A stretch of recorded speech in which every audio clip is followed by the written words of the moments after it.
Hello and welcome to Science Meets Vedanta, a space where we explore the fundamental principles of Vedanta and unravel the profound intersections between scientific inquiry and ancient wisdom. I'm Jayant Kapatkar, the author of the book Science Meets Vedanta. Drawing from the insights in this book, each week we'll explore a variety of topics designed to help you understand the essential teachings of Vedanta. Along the way, we'll highlight valuable lessons that science can gain from Vedantic wisdom. So stay tuned. In today's episode, we present a non-technical introduction to the intriguing world of quantum physics. Grasping its fundamental concepts is essential, for in many respects, quantum physics and Vedanta share and speak the same language. The focus of this episode is to highlight the essential and key aspects of quantum physics. Physics, in its vastness, can be traced along two main paths: classical physics and quantum physics. Classical physics, the age of Newton. The story of classical physics begins with Isaac Newton, whose profound insights and groundbreaking laws laid the foundation for centuries of scientific exploration. Newton's laws did not focus on atomic-level objects but on macro objects that we see around us. These laws, however, were so powerful and accurate that for a long time, physicists regarded the universe as a colossal clockwork mechanism. Within this view, the motions of planets and all visible matter could be charted with certainty, allowing scientists to predict celestial movements with remarkable precision. Such was their confidence that many believed the universe's secrets had been revealed and little remained to be discovered. The quantum leap, a new era in physics. But the dawn of the 20th century brought a paradigm shift. As explorers of physics turned their gaze inward, probing the mysteries of atomic and subatomic particles, they encountered phenomena that defied the well-worn rules of Newtonian mechanics. The classical framework unraveled at these minuscule scales, revealing its limitations. To grapple with the perplexing behavior of matter and energy at the molecular, atomic, and even tinier levels, a new branch of physics emerged: quantum physics. Quantum physics seeks to illuminate the strange, counterintuitive behavior of matter and energy at the smallest scales imaginable. Over the coming sections, we will explore the revolutionary discoveries and ideas that define quantum physics, a journey quite different from the predictable clockwork of Newton to the quantum world. Light is a wave. In 1805, Thomas Young provided compelling evidence that light behaves as a wave through his renowned double-slit experiment. In this setup, a beam of light illuminated a barrier marked with two parallel slits. Beyond the barrier, a photographic plate captured the resulting light pattern. If light consisted solely of particles, the plate would reveal just two distinct bands corresponding to the slits. Instead, Young observed multiple alternating bands of light and dark, an interference pattern characteristic of waves combining and cancelling each other out. This striking experiment demonstrated that light, when passing through the two slits, interferes with itself, confirming its wave-like nature. Today, you can find numerous videos on YouTube explaining the double-slit experiment and its fascinating implications. If you get a chance, you must watch these videos. Light as a particle. A century later, in 1905, Albert Einstein challenged the wave-only view by investigating the photoelectric effect. In this experiment, when light shines upon a photoconductive metal, electrons are emitted from the metal surface. Einstein realized that this effect could only be explained if light acts as discrete packets of energy, later called photons. Each photon carries a packet of energy, behaving like a particle rather than a continuous wave. For this groundbreaking insight, Einstein received the Nobel Prize in Physics in 1921. Thus, light not only exhibits the attributes of a wave, but can also behave as a stream of energy particles, deepening our understanding of the nature of light. Matter is both wave and particle. The nature of matter is far more mysterious than it appears at first glance. Light, for instance, behaves both as a wave and a particle, a concept well established in physics. But in 1923, a bold idea was proposed by a French doctoral student, Louis de Broglie. He asserted that this dual character was not unique to light. Instead, everything in the universe, ranging from you and me to planets, cars, and even the tree outside your window, possesses both wave-like and particle-like properties. According to de Broglie's hypothesis, every living or non-living thing is not merely a particle with mass and position, but also has an associated wavelength. This was a revolutionary leap in our understanding of reality. Remarkably, in 1927, experimental evidence confirmed de Broglie's theory, establishing that all matter exhibits this duality. For his groundbreaking insight, de Broglie was awarded the Nobel Prize in 1929, making him the only person to receive this honor for a doctoral thesis. But how can we truly comprehend that everything around us is both matter, a particle, and non-matter, a wave? The notion seems counterintuitive. When you look at the tree outside your window, it is undeniably there, a distinct, tangible object. It is a particle. So when does this tree behave like a wave? Is it ever a wave at all? The de Broglie theory suggests it must be, or else the theory would not hold true. Let's try to unravel this puzzle. Suppose you are seeing a tree in front of you. You observe this tree, so it must be a particle, a physical tree. Imagine turning your back on the tree. Is it still a physical tree?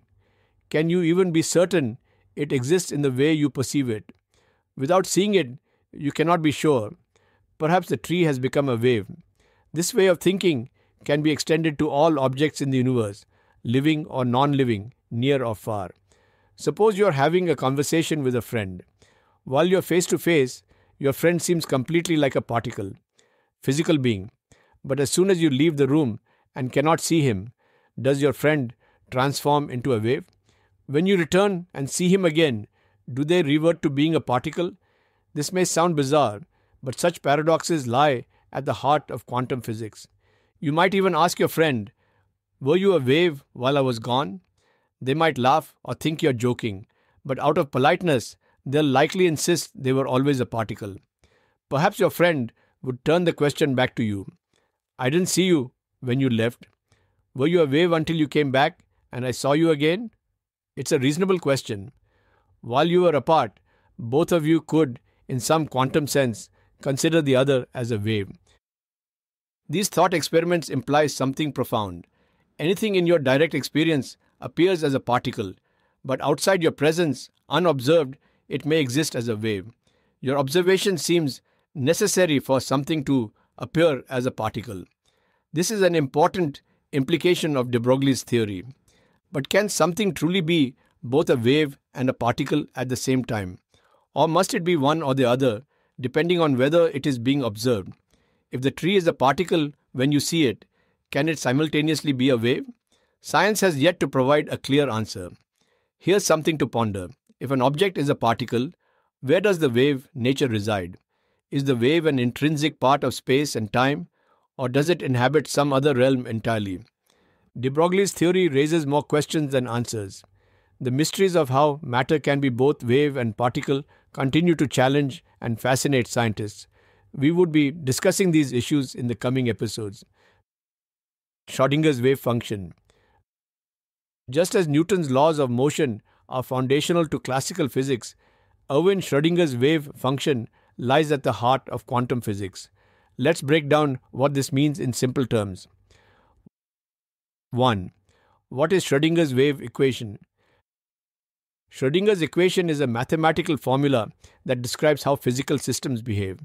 In every case, there are two main parts: the observing system, the observer or measuring device, and the observed system, the wave part of the object being studied.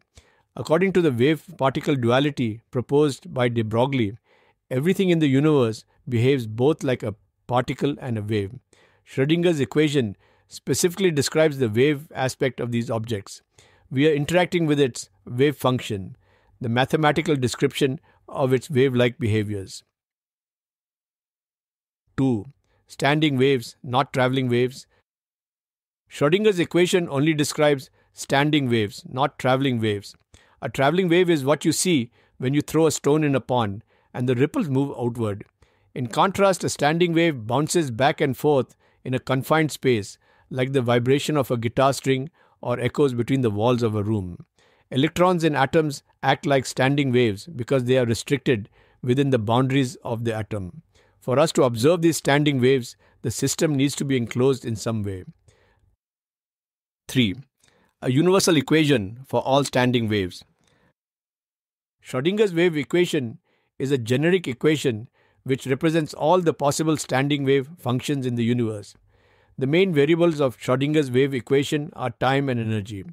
If you input the correct variables for a particular observed system, Schrödinger's wave equation will represent that wave function. If you input the energy variables of the electron wave, Schrödinger's equation will represent the electron wave function over time. Understanding the energy structure of electrons, photons, molecules, and other micro objects is simpler.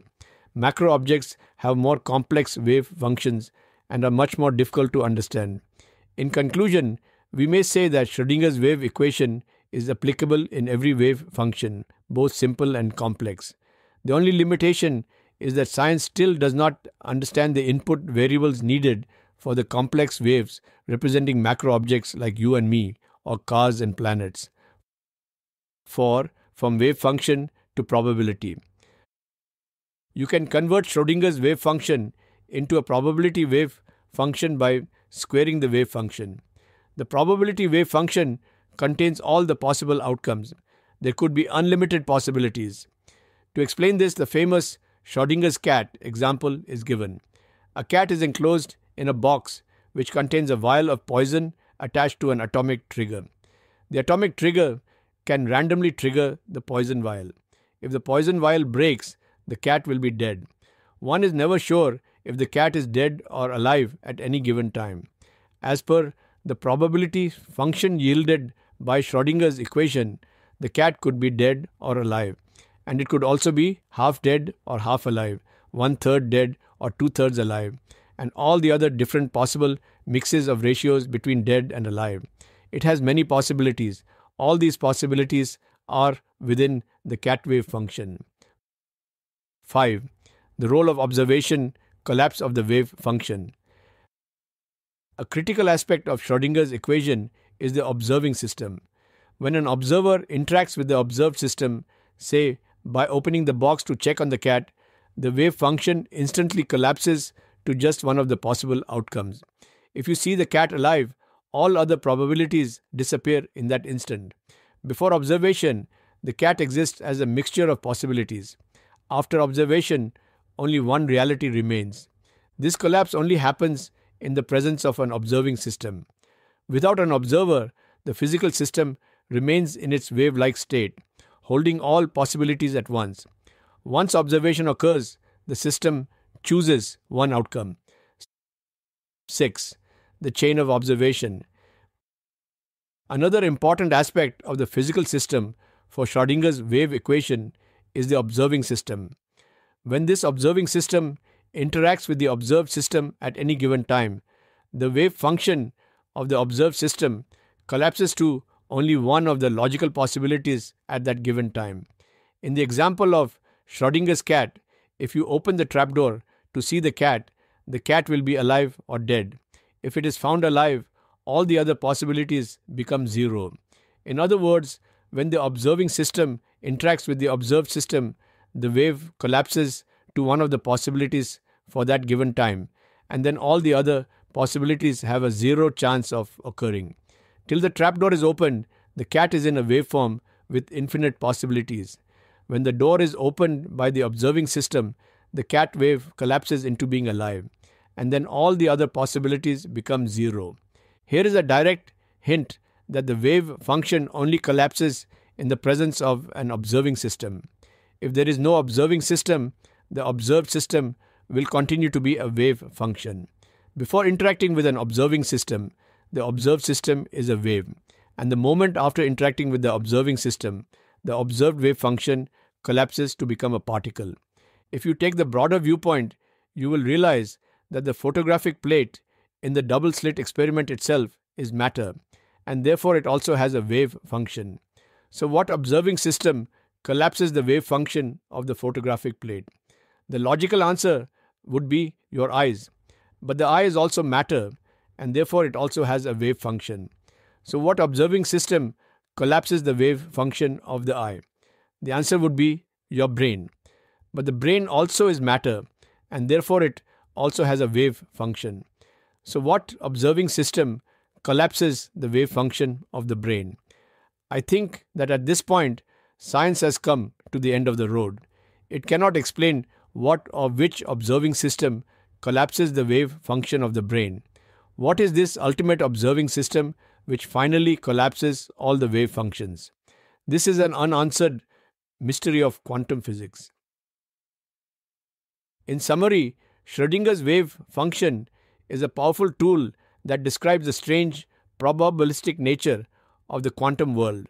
It reveals a universe where outcomes remain uncertain until observed, and where the act of observation itself shapes reality. This episode has offered an introduction to the realm of quantum physics, shedding light on its foundational concepts.